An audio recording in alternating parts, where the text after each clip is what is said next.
What's up guys, it's David, and today I'm reviewing the new album from Aesop Rock, The Impossible Kid. This is his first full-length solo album since 2012's Skeleton, but in between that time he's done plenty of features and collaborative projects, and last year he dropped a 2-song EP called Cat Food. Aesop Rock is one of my personal favorite rappers, and this album definitely lived up to my expectations. The way this album plays out is sort of like a therapy session. The lyrics on here really allow you to kind of dive into Ace's psyche and his thought process. For example, on the song A Lot of Years, Ace is describing 2 different encounters he had with strangers, and how these 2 mundane experiences that he really should have just shrugged off actually caused him to think about his own life.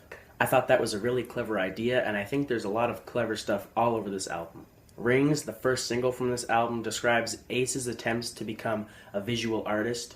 Ace tells us that it pains him to say that he used to draw, he used to paint, but that he does not do it anymore, and it describes the pleasures of painting and drawing, and how he did not succeed at them.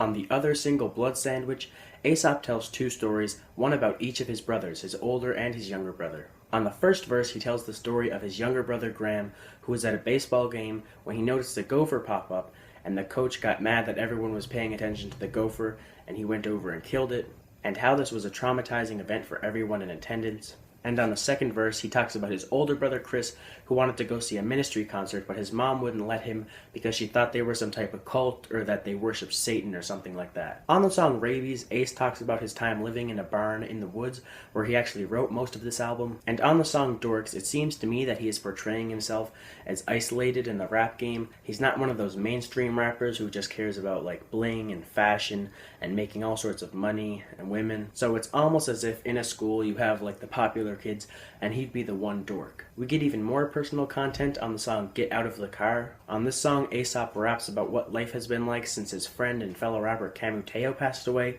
rest in peace, and how much it has affected him, and how since then he says life has just been a blur. And to further the fact that this album carries itself like a therapy session, aside from like the teaser trailers for this album showing Ace getting therapy from a bear, the songs Shrunk and Kirby actually talk about his shrink.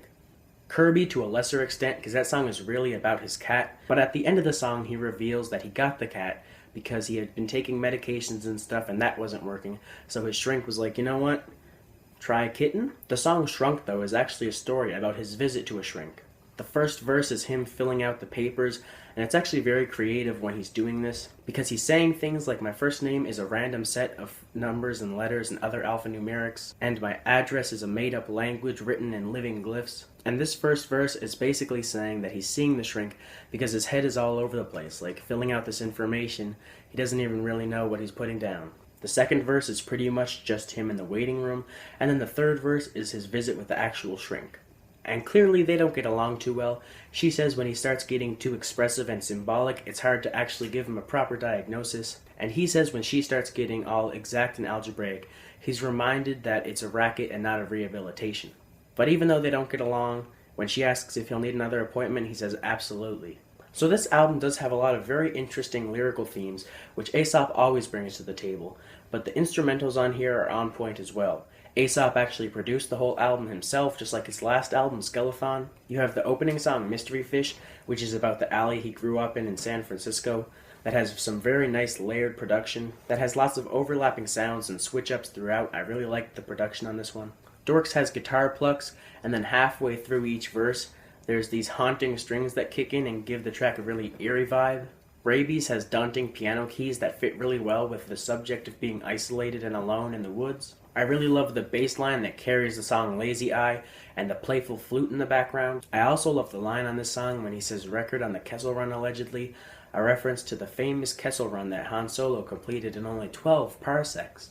The only thing on here production-wise that I didn't really care for was on Defender. There was this whirring sound that kept kicking in, and to me it was just a little bit annoying.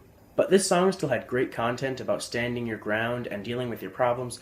I just couldn't really get with the production on here. Overall, this is an extremely well put together album, from the production to the well thought out lyrical themes. Like I said, Aesop is one of my favorites of all time, and he proves to me why here, and he also proves why he has one of the best discographies in hip hop, and why he is an underground legend. This album is only 45 minutes, and every song except for Blood Sandwich is under 4 minutes. But despite that, everything on here is very well fleshed out, and listening to this album, you can really get a good sense of where Aesop's state of mind is currently. It's always cool to see an artist you love do something different this far into their career, and even after this long, still be able to learn new things about them and get a better sense of who they are through their lyrics. So for me, this album gets a 4.25 out of 5. But what did you guys think of this album? Did you like it as much as me? Did you like it more than me? Leave your thoughts in the comments below, and thank you guys for watching. I'll see you next time.